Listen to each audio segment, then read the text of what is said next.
Thanks for joining me.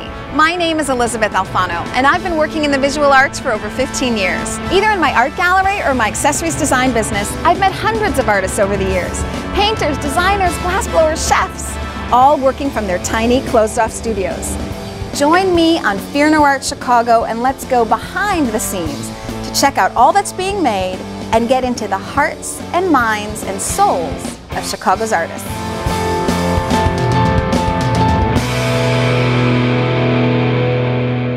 I've been following Pondering since the early 90s. I've waited in line to buy my CDs, I've jumped up and down in the front rows, and when lead singer Frank Orrall comes on with one of my favorite songs, I sing along at the top of my lungs. I'm a fan. Never ever in a million years did I think I'd be chatting with Frank at his house. Hey, how's it, Elizabeth? Thank you for having me. Yeah, thank you for coming. I'm really glad that you're here. Thank you. This is a fabulous room. Thank you. Yeah, this is the home studio. We have all of this equipment and of course a little bit of a music collection going on as well, instrument collection. I've been sort of obsessively collecting instruments for a while, so. Really? Yeah. And how did you come to music yourself? My mom was a guitar player. My mom used to play songs and sing me to sleep and sing at parties and stuff like that. I used to love it. How did Boy Dog come to be? Boy Dog came to be a group of friends meeting on the street in Hawaii.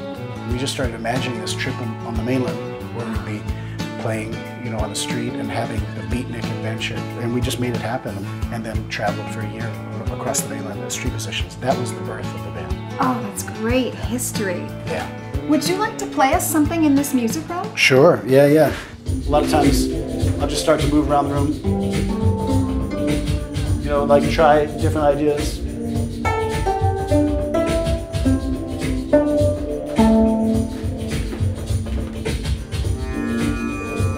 You know, something.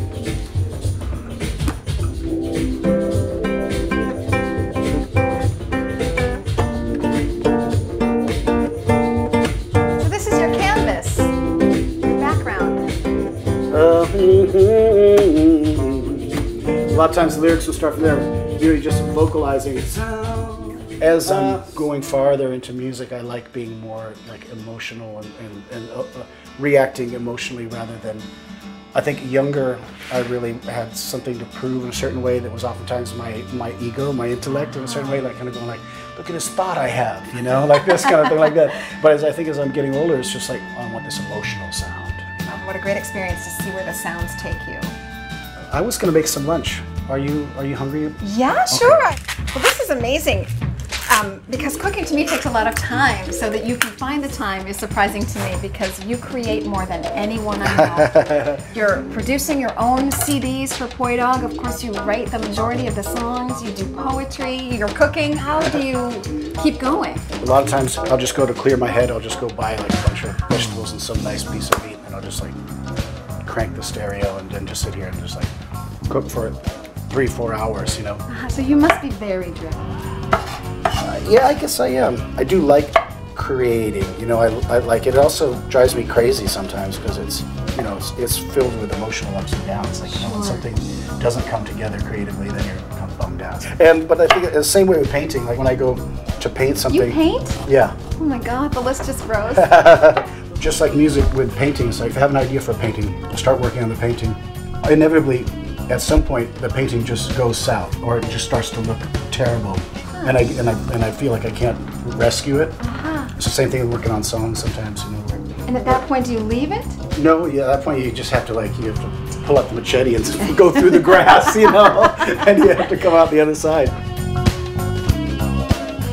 The whole process, it seems like almost every record takes about 4 years, like from beginning to end. Oh my gosh. And you know, I mean, like, you know, there's a lot of people who work a lot faster, but it just seems to take that long. Like every record.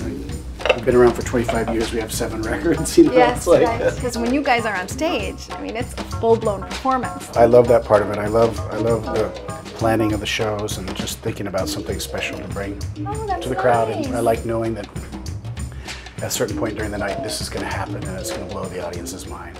Do you have any favorite Boy Dog songs from over the years? Pulling Touch always seems to me to be sort of like signature, like, you know, like it, to me it's one of those songs I never get tired of. I always want it in the set list. You are a butterfly and my eyes are needles.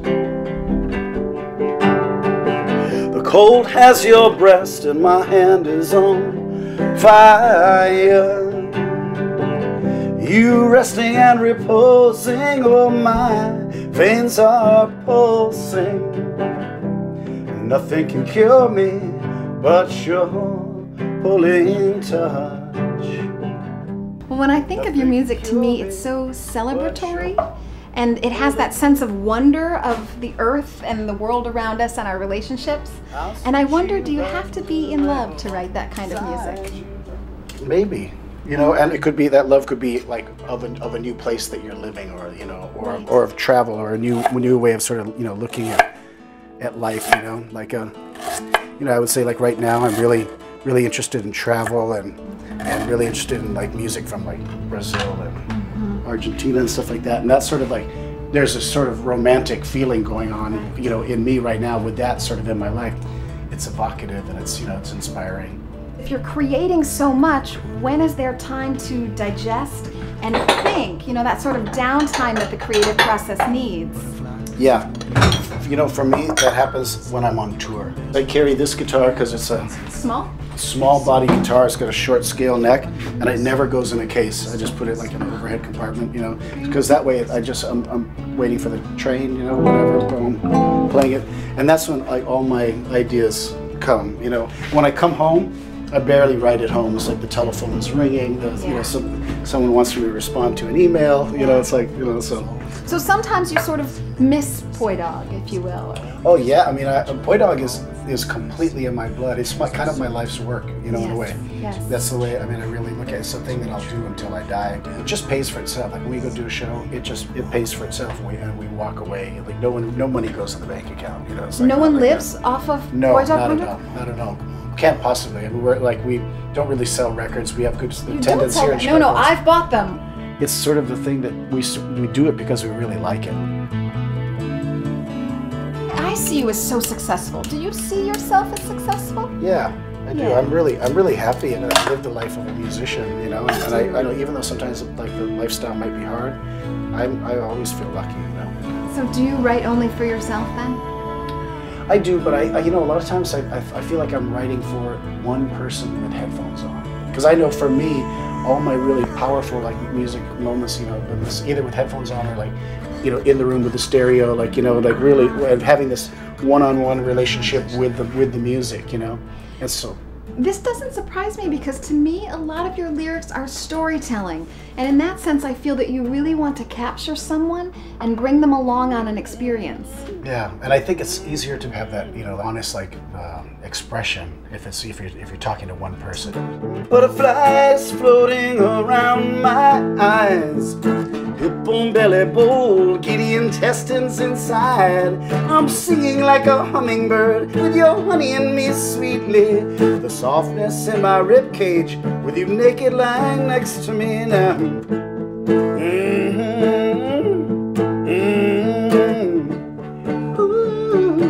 Like that, has that sort of feel. And did I read somewhere on your website that you also cook professionally? Is this right? I do. I cook at people's. I go and cook at their house. Like So if I made a reservation online, you would show up? Yeah. I go grocery shopping and wine shopping, and then show up at the house with the groceries and the guitar. It's really fun.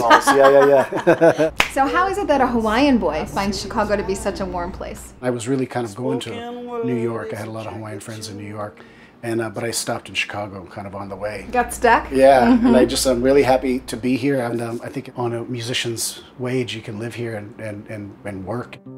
There's a shimmering vision by the window pane, a cellophane figure speaking in tongues from above, and there's a curve of a stone, and there's a crest of a wave, the lips that cracked and the sound that they made, and the only thing that speaks the truth is the eloquence of passing time. The spoken word is a jacket too tight.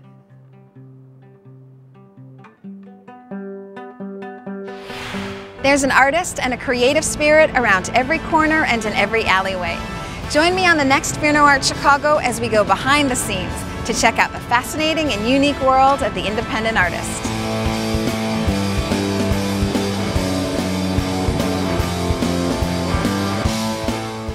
We should have probably got you an apron. We'll get that over to the Art Institute immediately. Right, yeah, they're waiting. Oh! Stop the wheel. I'm sorry. You got a nice window.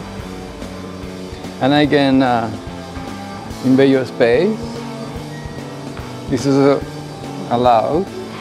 That was a thrill. Wine. It's not just for breakfast anymore. You didn't see it here. Try some of this. Here you go. Tell me what you think. Shut up and try my coke.